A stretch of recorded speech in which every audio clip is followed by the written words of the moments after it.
Perkenalkan, saya Azahra Cinta Kurnia Agusti dari kelompok A6. Di sini saya akan mempresentasikan eh, sistem neurovaskular, sistem arteri, dan sistem vena. Yang pertama ada sistem neurovaskular atau neurosystem overview. Nah, di sini saraf itu apa? Saraf itu adalah sistem yang menjamin dan memberi perintah ke sistem organ agar dapat bekerja dengan baik. Nah, sistem saraf di sini terbagi menjadi dua, yaitu yang pertama ada sistem saraf pusat atau central nervous system. Nah, itu terletak di brain atau otak dan di medulla spinalis atau spinal. Kemudian ada sistem saraf perifer atau peripheral nervous system.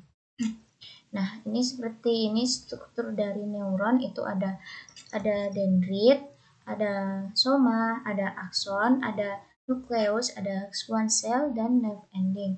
Nah, di sini nukleus itu apa? Nukleus itu kumpulan badan sel atau soma yang berada di sistem saraf pusat.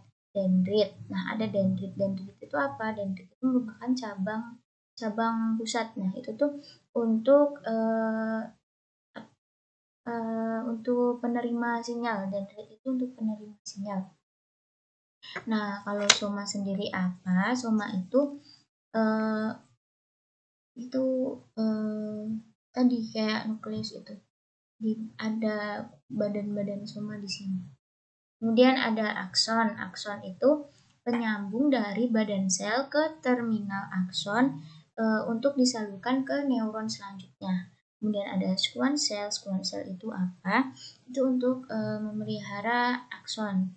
Nah, kalau myelin sheath itu untuk melindungi neurit dari kerusakan. Dan di sini ada nerve ending. Nerve ending itu ujung saraf. Nah, selanjutnya ini sistem saraf periferal. Nah, itu ada nukleus, kumpulan badan sel atau soma di sistem saraf pusat, ada traktus, kumpulan bekas-bekas akson pada sistem saraf pusat atau berakhir di nukleus atau ganglion. Nah, ganglion itu adalah kumpulan badan sel atau soma pada sistem saraf perifer. Kemudian ada nervus, kumpulan berkas-berkas akson di sistem saraf perifer yang bisa berakhir di ganglion atau di organ perifer atau menjulur bebas.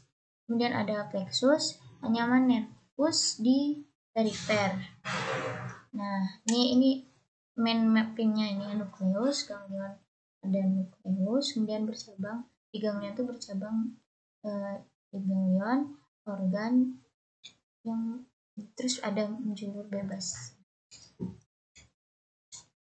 Nah, ini sistem saraf periferal. Nah, ini ada sistem saraf itu dibagi jadi dua, yaitu pusat dan perifer tadi. Nah, ini pusat ada encephalon dan medulla spinalis. Kalau perifer itu ada sensorik dan motorik. Sensorik itu nama lainnya yaitu aferen dan motorik eferen. Sensorik itu dibagi menjadi dua lagi, yaitu sematosensori dan viserosensori. Nah, di sematosensori ini dibagi dua, yaitu general dan spesial. Nah, di motorik itu dibagi menjadi dua, yaitu somatik dan otonom. Nah, di otonom sendiri dibagi menjadi dua, yaitu simpatis dan parasimpatis. Nah, yang kedua adalah sistem arteri. Arteri sendiri itu apa? Arteri itu adalah pembuluh darah yang arah keluarnya menjauhi jantung. Nah, dia itu biasanya kaya akan O2 atau oksigen. Nah, ada juga arteri yang tidak membawa O2 atau dia membawa CO2. Apa itu? Dia adalah arteri truncus pulmonalis dan arteri umbilicalis. Nah, arteri itu dimulai dari aorta yang akan keluar ke ventrikel kiri, naik menjadi aorta ascendens, kemudian mendatar menjadi arcus aorta dan menurun menjadi aorta descendens. Nah, aorta ascendens itu apa? Aorta ascendens itu adalah aorta yang arahnya itu naik. Nah, ini dia. Nah, ini aorta ascendens adalah aorta yang arahnya naik, kemudian muncul menjadi percabangan kecil menjadi sinistra dan dextra. Dextra dan sinistra. Nah, dia akan menjadi arteri AA koronia. Nah, banyak sekali arteri AA koronia yang tidak beranastomosis, makanya dia disebut sebagai N-arteri. Kemudian yang kedua itu adalah arcus aorta. Nah, arcus aorta itu apa? Arcus aorta itu adalah arteri yang arahnya mendatar. Dia membagi menjadi 3 percabangan, yaitu ada truncus brachiocephalia, ada truncus brachiocephalia. Oh ya, ini dia gambarnya, truncus brachiocephalia. Kemudian ada arteri carotid communis sinistra. Kemudian yang terakhir ada arteri subclavian sinistra. Nah, di truncus brachiocephalia ini dibagi menjadi 2 percabangan, yaitu arteri carotid communis dextra dan arteri subclavian dextra.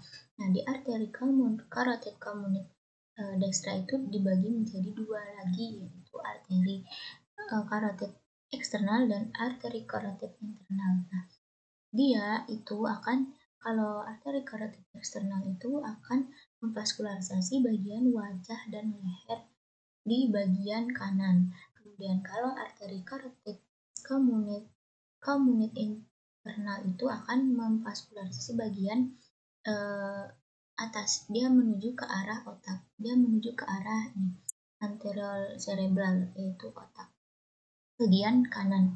Nah, ada juga arteri subclavian dextra. Nah, ini dia akan memvaskularisasi ekstremitas atas bagian dextra. Nah, dia akan mengalir ke aksilari bagian kanan, kemudian ke brachial, kemudian ke radial dan ulnar, sampai ke sampai ke palmar digital. Dia sampai ke palmar atau telapak tangan sini, bagian telapak tangan. Nah, yang kedua ada arteri carotid communis sinistra. Nah, ini arteri carotid communis sinistra juga dibagi menjadi 2, yaitu arteri carotid internal dan arteri carotid eksternal. Nah, arteri carotid internal itu akan memvaskularisasi bagian atas. Dia akan menuju ke arah otak, tapi bagian yang kiri. Kemudian arteri carotid eksternal itu akan memvaskularisasi bagian wajah dan leher, tapi yang bagian kiri, ya, kiri.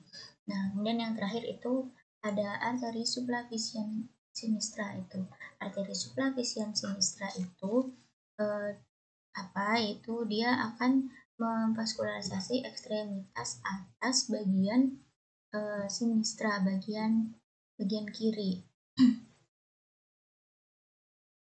Kemudian yang terakhir itu, nah, ini adalah arteri carotid communis dextra. Nah, yang ketiga tadi ada aorta descendens. Nah, aorta descendens itu apa? Aorta descendens itu aorta yang arahnya menurun. Nah, dia akan membagi percabangan menjadi 2 percabangan juga. Yang pertama yaitu aorta descendens pars thoracica dan aorta descendens pars abdominalis. Nah, aorta descendens pars thoracica itu adalah aorta yang letaknya lebih inferior dari diafragma. Nah, dia biasanya akan memvaskularisasi bagian esofagus, perikardium dan lain-lain. Kemudian arteri aorta descendens pars abdominalis itu aorta yang letaknya lebih inferior, lebih ke bawah daripada diafragma. Nah, dia akan memvaskularisasi bagian pencernaan dan organ-organ viscera. Nah, ini dia. Nah, Kemudian arteri aorta descendens itu kalau misalnya terbelah menjadi dua itu akan membentuk aorta iliaca communis. Nah, yang ketiga adalah sistem vena. Nah, vena itu apa? Vena itu adalah pembuluh darah yang arahnya itu mendekati jantung. Nah, semua vena itu bermuara ke atrium kanan, kecuali satu yaitu vena pulmonalis. Nah, vena yang bermuara ke atrium kanan itu ada vena cava superior, ada vena cava inferior, ada carotid, ada sinus coronarius, ada vena cardiaca minimae. Nah, tapi di sini saya akan membahas vena cava superior dan vena cava inferior. Nah, vena cava superior itu apa? Vena cava superior itu adalah vena yang bermuara menjadi tiga besar. Nah, vena yang besar ini, nah dia terdiri dari dua vena atau sepasang vena brachiocephalia dan satu vena azygos. Nah, dua sepasang vena brachiocephalia itu apa? Nah, dia adalah vena besar yang berakhir mendrainase daerah skeleton trunci, kepala dan otak dia ke arah atas. Nah, kemudian kalau vena azygos itu apa? Vena azygos itu adalah vena yang mendrainase dari vena interkostal kiri menyilang ke kanan. Nah, ini dia vena interkostal kiri menyilang ke kanan. Nah, akan membentuk dua percabangan. Nah, yang pertama adalah vena hemiazygos accessoria dan yang kedua adalah vena hemiazygos. Nah, vena azygos itu vena yang menghubungkan antara vena cava superior dan vena cava inferior ini. Nah, yang kedua itu adalah vena cava inferior. Nah, vena cava inferior itu apa? Vena cava inferior itu adalah vena yang mendrainase darah dari organ-organ viscera dan ekstremitas inferior. Nah, vena cava inferior itu sebelum ke atrium kiri, dia akan menerima darah dari semua organ viscera yang harus masuk ke dalam sistem vena porta hepatis. Nah, seperti ini. Nah, ini adalah gambaran dari pembuluh vena yang masuk ke organ-organ. Nah, ini.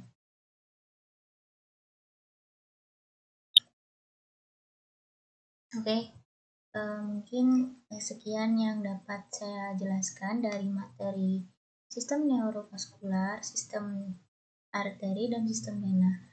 Kurang lebihnya saya mohon maaf. Terima kasih sudah menyaksikan video saya.